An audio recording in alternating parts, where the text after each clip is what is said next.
कृष्ण सुदामा की मित्रता बहुत प्रचलित है। सुदामा गरीब ब्राह्मण थे। अपने बच्चों का पेट भर सके उतने भी सुदामा के पास पैसे नहीं थे।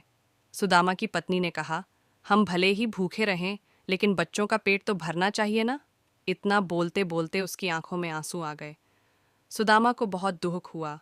उन्होंने कहा, क्या कर सकते हैं, किसी के पास मांगने थोड़े ही जा सकते हैं। पत्नी ने सुदामा से कहा, आप कई बार कृष्ण की बात करते हो, आपकी उनके साथ बहुत मित्रता है ऐसा कहते हो।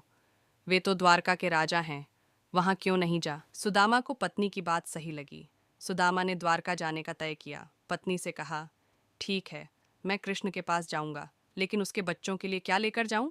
सुदामा की पत्नी पडढौस में से पोहे ले आई। उसे फटे हुए कपड़े में बांधकर उसकी पोटली बनाई। सुदामा उस पोटली को लेकर द्वारका जाने के लिए निकल पड़े। द्वारका देखकर सुदामा तो दंग रह गए। पूरी नगरी सोने की थी, लोग बहुत सुखी थे। सुदामा पूछते पूछते कृष्ण के महल तक पहुंचे। दरवान ने साधु जैसे लगने वाले सुदामा से पूछा, ए, यहाँ क्या काम है। सुदामा ने जवाब दिया, मुझे कृष्ण से मिलना है, वह मेरा मित्र है। अंदर जाकर कहिए कि सुदामा आपसे मिलने आया है। दरवान को सुदामा के वस्त्र देखकर हंसी आई। उसने जाकर कृष्ण को बताया। सुदामा का नाम सुनते ही कृष्ण खड्डे हो गए और सुदामा से मिलने दौड़े। सभी आश्चर्य से देख रहे थे, कहाँ राजा और कहाँ ये साधु। कृष्ण सुदामा को महल में ले गए। सांदीपनी अर्षि के गुरुकुल के दिनों की यादें ताज़ा की। सुदामा कृष्ण की समृद्धि देखकर शर्मा गए।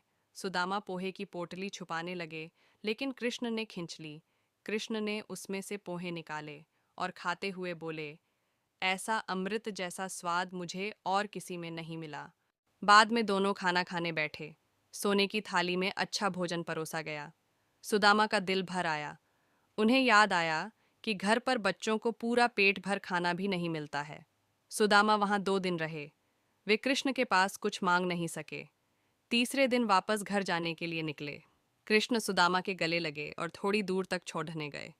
घर जाते हुए सुदामा को विचार आया, घर पर पत्नी पूछेगी कि क्या लाए, तो क्या जवाब दूंगा। सुदामा घर पहुंचे। वहां उन्हें अपनी झोपड़ी नजर ही नहीं आई। उतने में ही एक सुंदर घर में से उनकी पत्नी बाहर आई। उसने सुंदर कपड़े पहने थे। पत्नी ने सुदामा से कहा, देखा कृष्ण का प्रताप, हमारी गरीबी चली गई। कृष्ण ने हमारे सारे दुहक दूर कर दिए। सुदामा को कृष्ण का प्रेम याद आया। उनकी आंखों में खुशी के आंसू आ गए। देखा दोस्तों, कृष्ण और सुदामा का प्रेम यानी सच्चा मित्र प्रेम। तो दोस्तों, सच्चे प्रेम में ऊंच या नीच नहीं देखी जाती और न ही अमीरी गरीबी देखी जाती है। इसीलिए आज इतने युगों के बाद भी दुनिया कृष्ण और सुदामा की दोस्ती को सच्चे मित्र प्रेम के प्रतीक के रूप में याद करती है।